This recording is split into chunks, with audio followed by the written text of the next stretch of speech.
इस वक्त हमारे साथ पाकिस्तान के लेजेंड, पाकिस्तान आर्ट काउंसिल के प्रेसिडेंट और हमारे जो बज़्म उर्दू के जो दुबई यूएई में हैं जनाब रेहान खान साहब हैं और अहमद शाह साहब हैं। आज उर्दू का इन्होंने एक खूबसूरत एक गुलदस्ता यहाँ पे इन्होंने बनाया।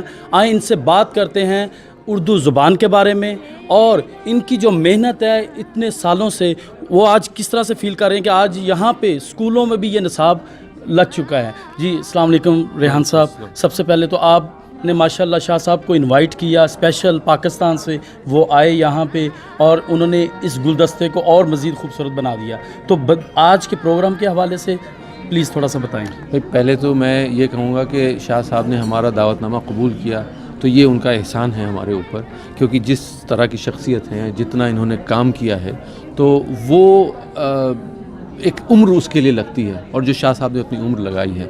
तो हमने एक बड़ी छोटी सी कोशिश ये की है कि हमारा एक अलमदार उर्दू अवार्ड होता है, तो हमारे अवार्ड की इस वक्त इज़्ज़त में इजाफ़ा हुआ है कि शाह साहब ने उस अवार्ड को कबूल फरमाया है और मैं उनका बहुत शुक्रगुज़ार हूँ कि उन्होंने अवार्ड भी कबूल फरमाया और यहाँ पे आए हैं हम लोग के साथ। बहुत बहुत शुक्रिया।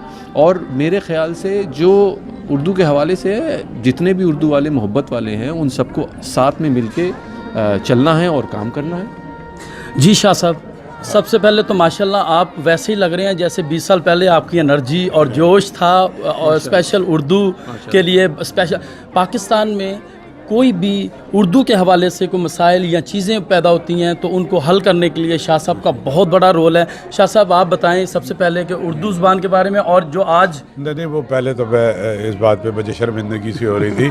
रेहान खान साहब बहुत कसर नफसी से काम ले रहे थे। ये इनके अवार्ड के लिए एजाज़ की बात नहीं है, मेरे लिए एजाज़ की बात है कि इन्होंने मुझे इस काबिल समझा और यहाँ बुलाया और जितनी संजीदगी से ये काम कर रहे हैं और तमाम लोगों को साथ लेके काम कर रहे हैं। अभी बहुत सारे मेरे दोस्त यहाँ मुझे मिले, मैं समझता हूँ ये काबिल सताइश है। उर्दू के लिए काबिश हो रही है और होती रहेगी। पाकिस्तान में पिछली बार हुकूमतों ने कर दिया था उसको कौमी ज़बान, लेकिन अभी सुप्रीम कोर्ट ने एक ऑर्डर भी किया था कि उसको इम्प्लीमेंट किया जाए। उसके लिए कुछ अरसा दरकार है क्योंकि दारुल तराजिम बनेंगे पढ़ाने के लिए, ज़ाहिर है वो है ही नहीं, आपके पास निसाब नहीं है उर्दू में उनको मुख्तलिफ़ ज़बानों से, तो ये टाइम लगेगा। लेकिन मायूसी की सूरत हाल नहीं है। ये हम लोगों ने जो एक एक्टिविज़म उर्दू का शुरू किया, जो मैंने पहली उर्दू कॉन्फ्रेंस शुरू की थी तो दुनिया में कहीं नहीं होती थी, तो अब पाकिस्तान में कोई 35 शहरों में होती है और मुझे यूरोप से रोज़ दावतें आती हैं, इटली से, जर्मनी से, बरतानिया से।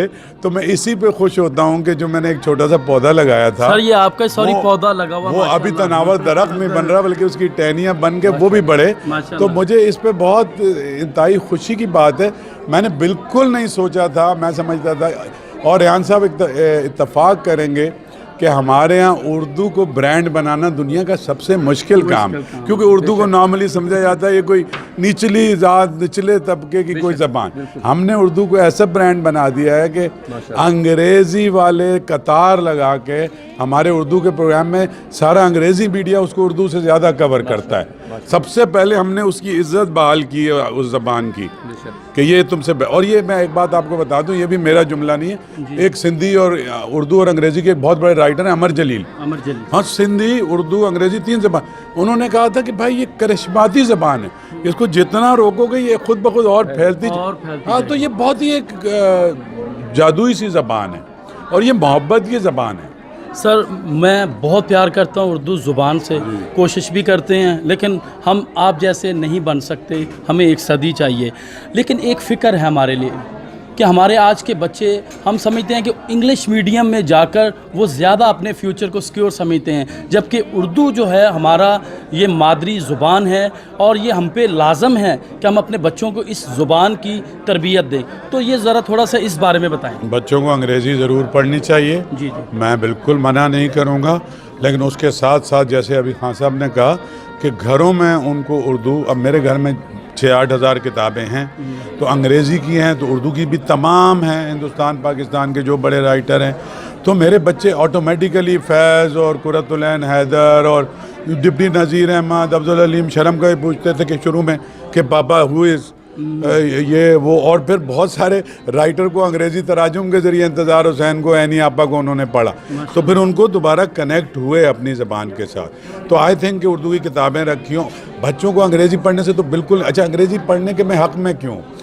میں مجھے بھی اس کو تھوڑا سا، مجھے جو ایجوکیٹ کیا انگریزی کے میڈیم نے اس طرح کیا کہ میں نے پولینڈ کی نظمیں، روسی سارا لٹریچر، لیٹن امریکہ کا لٹریچر سارا، مطلب یورپین لٹریچر، دنیا کا سارا عظیم، اب عربی کی کہانیاں، عربی کی شاعری، ٹرکش، لبنانی، تو وہ ایک دروازہ ہے میرے لیے. اور میں آپ کو سچ جانتا ہوں کہ میں نے سارا اردو جو ہے نا میٹرک تک پڑھ لیا تھا، ہمارا جتنا کلاسک، اور اس کے بعد مجھے سفوکیشن ہوتی تھی. لیکن یہ جو دروازہ کھلا تو ایون اردو میں لکھنے یا بولنے کے لیے بھی آپ کا ویژن بڑا ہوتا ہے. تو یہ دروازہ انگریزی کا جو ہے نا، یہ ہمارے لیے کھلا رہنا بہت ضروری ہے. یہ کھلا ہونا ضروری ہے. سر آخری جو میرا سوال ہے وہ ہے، میں ہمیشہ ینگ سوسائٹی کے لیے بہت فکر مند رہتا ہوں. آپ کئی لاکھ بچے کنیکٹ کیے ہوئے میں نے اس سے، ماشاء اللہ ماشاء اللہ. سر یہ میں بھی اس طرح کی کافی ایکٹیویٹیز کرتا ہوں. تو سر مجھے آپ پاکستان کی یا ہندوستان کی جہاں جہاں اردو زبان ہے، آپ ان کے لیے ایک بہترین میسج جو آپ کنوے کر سکتے ہیں، جو ہمارے لیے ایک بہتری کی راہ بن سکتی ہے. دیکھیں یہ دنیا بھر سے ہم آلریڈی کنیکٹڈ ہیں، اور چھوٹے سے چھوٹا جزیرہ بھی دنیا میں کوئی ہے نا تو آپ کو چند آدمی اردو بولنے والے مل جاتے ہیں. دنیا کے ہر مسئلے کا حل محبت میں ہے، ٹیبل پہ بیٹھ کے کرنے میں ہے. دنیا میں بڑی بڑی جنگیں ہوئیں، پہلی عالمی جنگ، دوسری بالکن اسٹیٹس کی لڑائیاں، 300 سال فرانس اور برطانیہ آپس میں لڑتے رہے. مسائل کا حل ٹیبل پہ بیٹھ کے پیسفل کو ایگزسٹنس ہے، اس کے علاوہ کچھ نہیں ہے. اس کے علاوہ کچھ نہیں. سر میں بے حد مشکور ہوں. یہ میرا ڈریم میں سے ایک ڈریم ہے کہ میں نے احمد شاہ صاحب سے بات کی، اور نہیں سر یہ ہماری فیلنگز ہیں. ہم نے ادب سیکھا، ہم نے اردو سیکھی، ہم نے لفظوں کا استعمال کرنا سیکھا. تو یہ ہماری بہت بڑی یونیورسٹی ہے. اور بزم اردو ماشاءاللہ ریحان خان صاحب، آپ آج کا جو ایونٹ تھا بے انتہا بہترین، اور بہت بڑی شخصیات کو آپ نے دبئی میں مدعو کیا. تو آپ کو بھی بیسٹ وشز ہیں. نیوز ٹائم کے حوالے سے بھی تھوڑا سا آپ نیوز ٹائم کے لیے بھی بیسٹ وشز کر دیں. نیوز ٹائم یہاں UAE میں اردو کی ترویج کے لیے کام کر رہا ہے. میں مبارکباد بھی پیش کرتا ہوں اور شکریہ بھی ادا کرتا ہوں. سر تھینک یو سو مچ. آپ نے نیوز ٹائم کو ٹائم دیا، انصر اکرم کو ٹائم دیا. Thank you so much sir.